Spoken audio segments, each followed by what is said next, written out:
অবশেষে বউয়ের দোয়া ক্রিকেট টিম বিশ্ব চ্যাম্পিয়ন ইউএসএকে হারিয়ে 10 উইকেটে লাস্ট টি-20 ম্যাচটা জিততে পেরেছে, যেটা আমাদের জন্য অনেক দুঃখের ব্যাপার।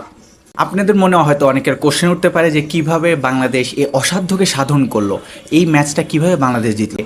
ইউএসএর যে টপ 4জন প্লেয়ার লাস্ট 2 ম্যাচে পারফরমেন্স করেছে, সেই 4জন প্লেয়ারকে রেস্ট দিয়ে ইউএসএ বাংলাদেশের সামনে বি টিম উপস্থাপন করে জিতার একটি সুযোগ করে দিয়েছে।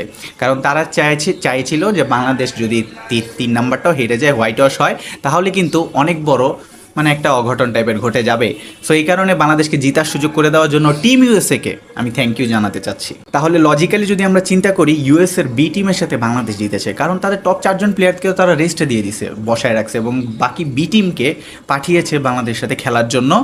আর বেসিক্যালি এটাই ছিল বাংলাদেশে জিতার মূল রহস্য।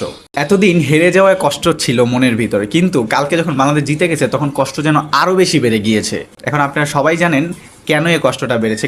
ইজি ম্যান, কারণ বাংলাদেশ যে এই জিতে যে একটা ফেক কনফিডেন্স তাদের মধ্যে বিল্ড হবে, সেইটা ভাই খুবই ডেঞ্জারাসভাবে বিশ্বকাপে ভোগাবে।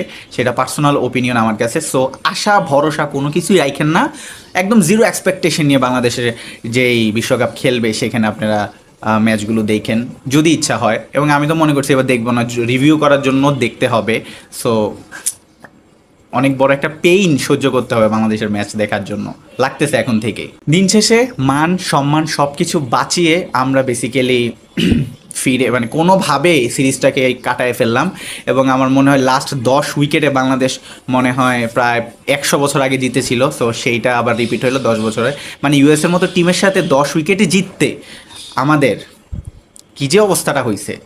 সো দিন শেষে ছিল একটু ফান ওয়েতে ক্রিটিসিজম করার পরেও যদি আমি একটু লজিক্যালি কথা বলি, আপনাদের সবাইকে বলতে হয় যে আমাদের বাংলাদেশের যে টিমটা যেমন খেলা উচিত ছিল, যেমনটা আমরা বলতেছিলাম, ঠিক সেই বিষয়টাই তারা লাস্ট ম্যাচে আসলে ইমপ্লিমেন্ট করতে পারছে, পার্সোনালি আমার কাছে মনে হয়।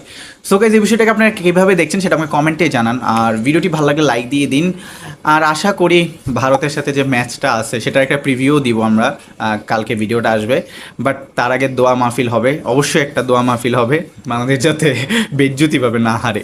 সো গাইস, ভালো থাকুন, সুস্থ থাকুন এবং আমাদের চ্যানেলের সাথেই থাকুন। আর চ্যানেলকে সাবস্ক্রাইব করতে ভুলবেন না। দেখা হচ্ছে নেক্সট ভিডিওতে।